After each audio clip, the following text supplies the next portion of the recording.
Mwanangu, mbona kama una mawazo sana leo? Unajua kuna baadhi ya siku za weekend sio kila weekend lazima mtu utoke. Kuna muda unatakiwa ukae kazini kwako na ujue kitu cha kufanya.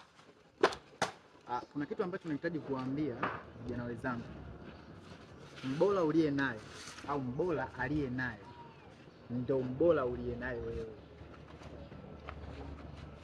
Mwenzako wakati anamuona mbora kwa sababu anapata muda kukaa naye chini na kuzungumza naye, kumwelekeza njia za kupita ili maisha yake yakae sawa. Sahihi.